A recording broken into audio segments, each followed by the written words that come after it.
കേരളത്തിൽ ചില കർസേവകളുടെ കാലമുണ്ടായിരുന്നു. ഞാനത് പറയുന്നത് 1970-ന്റെയും 90-കൾക്ക് ഇടയിൽ, അല്ലെങ്കിൽ 60-ന്റെയും 90-കൾക്ക് ഇടയിൽ ആ കർസേവകൾ കേരളത്തിൽ തുടർന്നിട്ടുണ്ട്. അതെന്താണ് കർസേവകൾ? കേരളത്തിലെ പരമ്പരാഗതമായി അഹ്ലുസുന്നത്തി വൽ ജമാഅത്തിന്റെ ആശയങ്ങൾ ഉൾക്കൊണ്ട ആളുകൾ നിർമ്മിച്ച സ്ഥാപനങ്ങൾ, പള്ളികൾ, മഹല്ലത്തുകൾ, അതുപോലെ തന്നെ വഖഫ് സ്വത്തുകൾ ഭരണവും അധികാരത്തിന്റെയും സ്വാധീനത്തിൽ പിടിച്ചെടുക്കുന്ന ഒരു കാലം ഉണ്ടായിരുന്നു. മലപ്പുറം ജില്ലയിൽ നിന്നാണ് ഞാൻ സംസാരിക്കുന്നത്. മലപ്പുറം മുനിസിപ്പാലിറ്റിയിലെ മഅ്ദിൻ ഗ്രാൻഡ് മസ്ജിദിൽ നിന്നാണ് സംസാരിക്കുന്നത്. ബാബരി മസ്ജിദുമായി ബന്ധപ്പെട്ട കർസേവകളുടെ ദുഃഖകരമായ സാഹചര്യമൊക്കെ ഇന്ത്യ രാജ്യത്ത് കടന്നുപോയെങ്കിൽ ആ കാലത്ത് കേരളത്തിലും പള്ളികൾ അപമാനിക്കപ്പെട്ടിരുന്നു.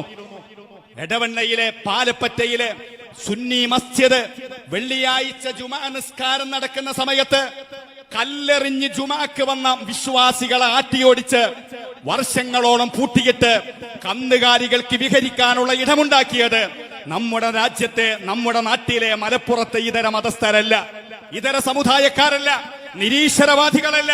തൗഹീദിന്റെ പേരിൽ മുസ്ലിം സമുദായത്തെ മുഴുവനും കാഫിറും അതുപോലെ തന്നെ മുശ്രിക്കുമായി ചിത്രീകരിച്ച വഹാബികളുടെ നേതൃത്വത്തിൽ മലപ്പുറം ജില്ലയിൽ മഹാഭൂരിപക്ഷം ജീവിക്കുന്ന സുന്നികൾ ജീവിക്കുന്ന ഒരു പ്രദേശത്ത് ജുമാ നടക്കുന്ന സമയത്ത് ജനപ്രതിനിധിയുടെ നേതൃത്വത്തില് പോലീസ് ഒത്താശയോടെ പള്ളി എറിഞ്ഞ് പൂട്ടിച്ച് വർഷങ്ങളോളം അടച്ചിട്ട് കന്നുകാലികൾക്ക് വിഹരിക്കാനുള്ള അവസരമുണ്ടാക്കിയിരുന്നു.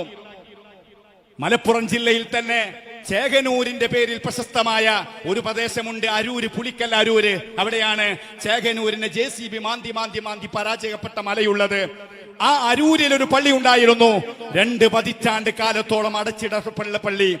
ഇതര മതസ്ഥരുടെ കാരണം കൊണ്ടല്ല, വർഗീയവാദികളുടെ കാരണം കൊണ്ടല്ല, നിസ്കരിക്കാൻ ആളില്ലാത്തതിന്റെ പേരിൽ അടച്ചിട്ടതല്ല സഹോദരന്മാരെ, മറിച്ച് മഹാഭൂരിപക്ഷം സുന്നികൾ താമസിക്കുന്ന പ്രദേശത്ത് വഹാബി മൂവ്മെന്റിന്റെ കീഴിൽ പള്ളി പിടിച്ചടക്കാനുള്ള ശ്രമം നടന്ന് കേസും കുലുമാലുമായി പതിറ്റാണ്ടുകളോളം ആ പള്ളി അടച്ചിടപ്പെട്ടു. കന്നുകാലികൾക്ക് വിഹരിക്കാനുള്ള കേന്ദ്രമായിരുന്നു. ഞാനിത് പറയുന്നത്, പക്ഷേ ഈ 2 പള്ളിയും ഇന്ന് സുന്നികളുടെ കയ്യിലാണ്. അതേ സമയത്ത് കോഴിക്കോട് മുഹിയുദ്ദീൻ പള്ളി പേര് സൂചിപ്പിക്കുന്നുണ്ടല്ലോ ആരുടെ പള്ളിയാണെന്ന്. കോഴിക്കോട്ടെ ഷാദുലി പള്ളി, അവിടെ ഒരു മക്കാമുണ്ട് പരിസരത്ത്, ആ പേര് സൂചിപ്പിക്കുന്നുണ്ടല്ലോ അത് ആരുടെ പള്ളിയാണെന്ന്. കോഴിക്കോട്ടെ പട്ടാളപ്പള്ളി. അങ്ങനെ കേരളത്തിന്റെ വിവിധ ഭാഗങ്ങളിൽ പല പള്ളികളും വഹാബികൾ അല്ലെങ്കിൽ സലഫികൾ കൈയടക്കിയിരുന്നു. എന്തിന്റെ പേരിലായിരുന്നു? സുന്നികൾക്ക് സംഘടിത മുന്നേറ്റത്തിനൊരു ശക്തിയില്ലാത്തൊരു കാലത്ത്, അല്ലെങ്കിൽ സംഘടിത മുന്നേറ്റത്തിന് ശക്തി ഉണ്ടെങ്കിലും രാഷ്ട്രീയ സ്വാധീനമില്ലാത്ത കാലത്ത്, അവിടെയാണ് 1954 SYS നിലവിൽ വന്ന് സമസ്ത ബഹുജന പ്രസ്ഥാനമായി മാറുന്നു. പാലപ്പറ്റ പള്ളിയുടെ വിമോചനത്തിന് വേണ്ടി നിരവധി ധർണകളാണ് കേരളത്തിൽ നടത്തിയത് SSFന്റെ നേതൃത്വത്തിൽ. അതുപോലെ തന്നെ കേരളത്തിലെ ഒരു കാലം നമ്മൾ ഓർക്കണം. ഇവിടെയുള്ള പുതിയ തലമുറയിലെ കുട്ടികൾക്ക് അറിയില്ല, ഒരു 40 വയസ്സ് പ്രായം കഴിഞ്ഞ ആളുകൾക്കൊക്കെ അറിയാം. കേരളത്തിലെ ഗവൺമെന്റ് സ്കൂളുകളിലെ ക്ലാസ് റൂമുകളിൽ അറബി ഭാഷ പഠിപ്പിക്കുന്ന ക്ലാസ് റൂമുകളിൽ വഹാബിസം പ്രചരിപ്പിച്ചൊരു കാലം കേരളത്തിലുണ്ടായിരുന്നു. KM മൗലവിയുടെയും MCC മൗലവിമാരുടെയും മൗലിദ് കേരളത്തിലെ അഹ്ലുസുന്നത്തി വൽ ജമാഅത്തിന്റെ ആദർശ വിശ്വാസികളാകുന്ന മഹാഭൂരിപക്ഷം വരുന്ന ആളുകളും കേൾക്കുക, പഠിക്കുക, പരീക്ഷ എഴുതുക എന്നൊരു കാലമുണ്ടായിരുന്നു.